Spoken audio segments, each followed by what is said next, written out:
मैं तो आज तक कोई काम भी चोरी छुपे नहीं कर सकी। मैंने बहुत पहले ज़िंदगी में एक मर्तबा कोशिश की थी और बहुत खुश थी कि ये काम कितनी आसानी से कर गई हूँ। कितनी आसानी से मैं कोई भी बात किसी से भी छुपा सकती हूँ और ये काम अब मेरे लिए मुश्किल नहीं रहा। लेकिन मैं हैरान रह गई थी कि इस शख्स को इस बात का इल्म था। वो सोच रही थी। ज़िंदगी का एक तवील अरसा उसने इस खुशफहमी में गुजार दिया कि उसे इल्म नहीं, और और आज उसने दूसरी कोशिश की थी, लेकिन ये भी पकड़ी गई। इस मर्तबा जानने वालों में सिर्फ एक वही शख्स नहीं था, बल्कि एक और भी था, एक और वजूद भी था। मुझे नहीं जाना चाहिए था। उसे अपनी आवाज़ कहीं दूर से आती सुनाई दी। नहीं, तुम्हें जाना चाहिए था। तुम गईं, तुमने ठीक किया। लेकिन इतना कहकर वो रुक गया था। उसने नज़र उठाई। लेकिन तुम्हें इस तरह वापस नहीं आना चाहिए था। इस जुमले पर उसकी हैरत में कई गुना इजाफा हो गया था और वो पूछे बिना नहीं रह सकी। लेकिन आपको कैसे इल्म हुआ?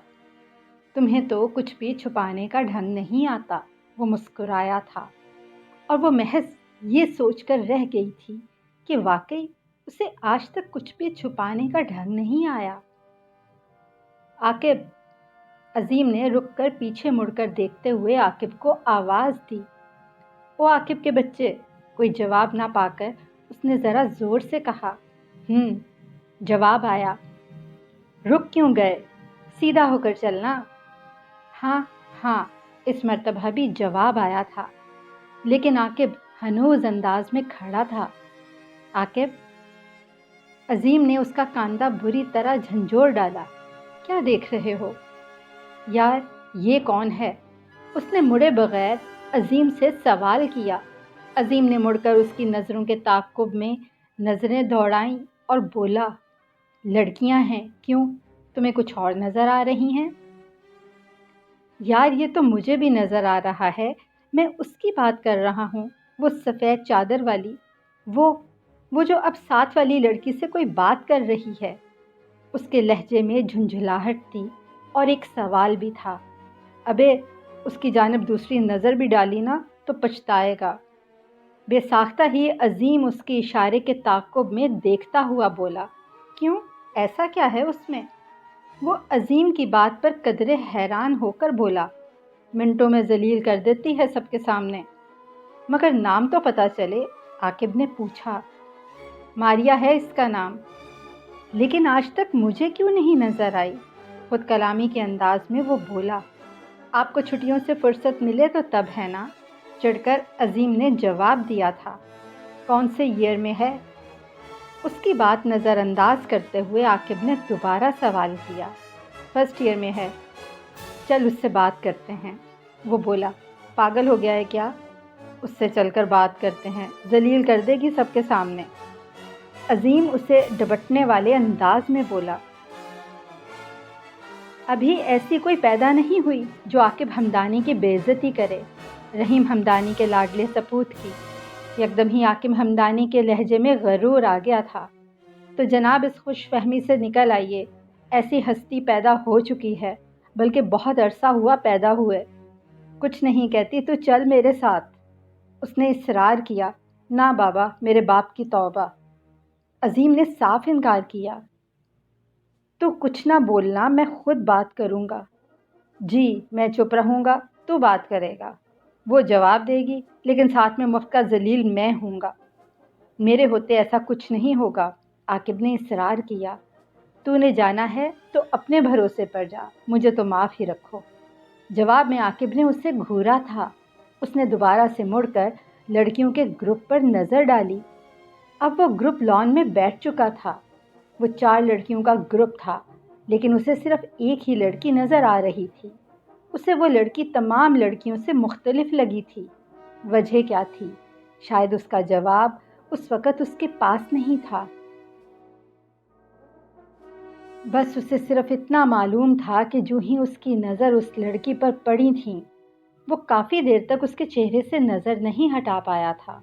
उसने उन लड़कियों के ग्रुप की जानिब 2 कदम बढ़ाए, मगर फिर रुक गया था। दोबारा से एक नज़र उस लड़की पर डाली और कुछ सोचकर मुस्कुराया और वापस पलट आया। क्या इरादा कैंसिल कर दिया है?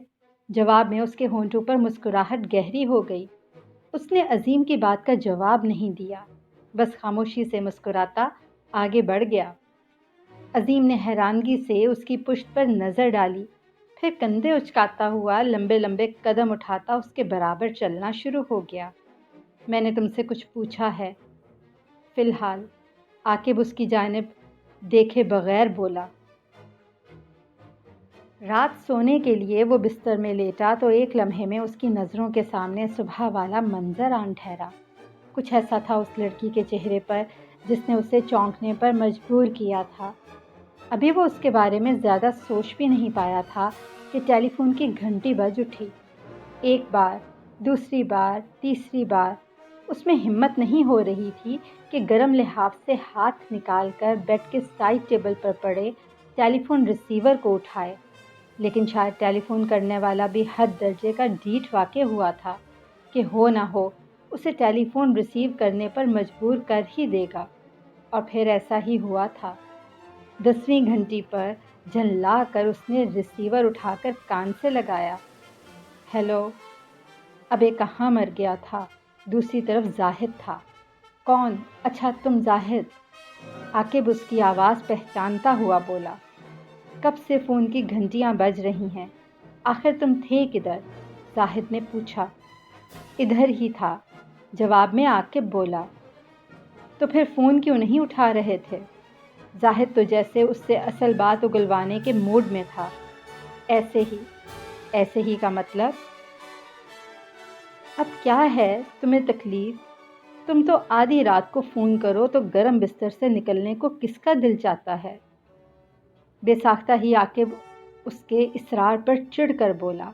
जवाब में उसे जाहिद की हंसी की आवाज़ आई थी। फ़ोन क्यों किया है? ज़ाहिर है पूछने के लिए कि आज का दिन कैसा गुजरा। क्या हुआ यूनिवर्सिटी में? जाहिद बोला। इतने मरे जा रहे थे तो खुद क्यों छुट्टी की? आकिब का लहजा हनूज़ वही था। दिल कर रहा था। ये भी अच्छी कही। अब बताओ ना, आज? वो इतना कहकर रुक गया। नज़रों में फिर वही समा आन ठहरा। क्या हुआ, ब्रेक क्यों लग गए? बस अच्छा ही रहा। इसका मतलब है कि बहुत ख़ास दिन था, यूं ही समझ लो। फिर बताओ जल्दी से, आखिर को हुआ क्या? इस मर्तबा जाहिद के लहजे में तजस्सुस था। हुआ तो कुछ नहीं, बस एक लड़की को देखा। हैं? क्या इससे पहले कभी किसी लड़की को नहीं देखा? या तो समझता क्यों नहीं, वो ख़ास लड़की थी। अच्छा, ख़ास लड़की। वो अपनी बात पर ज़ोर देता हुआ बोला। तो किसी की सहेली होगी, साथ आई होगी। जाहिद पुरसोच अंदाज में बोला। नहीं, हमारी यूनिवर्सिटी की है। हैं? ये कौन है जो मेरे एक दिन ना आने पर पैदा हो गई है? वो कदरे हैरान हुआ। देख लो, मैंने ढूंढ ही ली है। ये कहते हुए आकिब हमदानी के लबों पर दिलफरेब मुस्कुराहट उभर आई थी। पर है कौन? हदूद अरबा क्या है? कौन से ईयर की है? नाम क्या है? जाहिद ने एक ही सांस में कितने ही सवाल कर डाले थे। ऑर्नर की है, नाम मारिया है। अबे आकिब मियाँ, जहाँ तक मेरी इत्तलाआत हैं, मालूमात हैं, वो लड़की नहीं है, पटाखा है, पटाखा। अच्छा। उसका अंदाज़ ऐसा था कि जैसे वो जाहिद की बात का मजाक उड़ा रहा हो। और मेरा दोस्त होने के नाते नेक मशवरा है कि उससे ज़रा परे रहियो। ओहो, यानी कि अब बात करना ही पड़ेगी। जाहिद को आकिब की शरारत भरी आवाज़ सुनाई दी। अपनी बेइज्जती करवाने का शौक़ है तो 100 मरतबा बिस्मिल्लाह। जाहिद का अंदाज़ डबटने वाला था। वो लड़की क्या करेगी बेइज्जती, और वो भी मेरी, यानी आकिब हमदानी की, मुल्क के मशहूर बिजनेसमैन रहीम हमदानी के लाडले बेटे की। ये कहते कहते उसका लहजा भी कदरे नागवार हो गया था। तुम्हारी मर्ज़ी है यार, मैं क्या कह सकता हूँ। चंद लम्हों के लिए खामोशी छा गई थी, जिसे आकिब हमदानी ने तोड़ा। अच्छा छोड़ो इस बात को, ये बताओ तुम आज क्यों नहीं आए? आकिब हमदानी ने उससे यूनिवर्सिटी से छुट्टी करने की वजह पूछी। بس موڈ ہی نہیں تھا۔ کل کا کیا ارادہ ہے؟ اس نے پوچھا۔ نیک ہے، چلو پھر کل ملاقات ہوگی۔ خدا حافظ۔ خدا حافظ۔ ریسیور کریڈل پر رکھ کر وہ پھر سے لحاف میں دبک گیا۔ اسے حیرت ہوئی تھی کہ اس لڑکی کے متعلق سن کر اس کے دونوں دوستوں نے تقریباً ایک جیسی رائے کا اظہار کیا تھا، حالانکہ ایسے کاموں میں وہ دونوں کے پیچھے ہوتا تھا اور اس کے دوست اس سے 2 قدم آگے ہوتے تھے۔ لیکن اس لڑکی کا ذکر سن کر وہ دونوں ایسے بدکے تھے کہ وہ سوچنے پر مجبور ہو گیا تھا کہ آخر اس لڑکی میں ایسی کیا خاص بات ہے کہ کوئی اس کے متعلق سوچتے ہوئے بھی احتیاط سے کام لیتا ہے۔ سائڈ ٹیبل پر پڑے ٹیبل لیمپ کا سوئچ آف کرتے اس نے اپنے ذہن میں فیصلہ کیا تھا کہ وہ ہر حال میں اس لڑکی سے کل بات کرے گا۔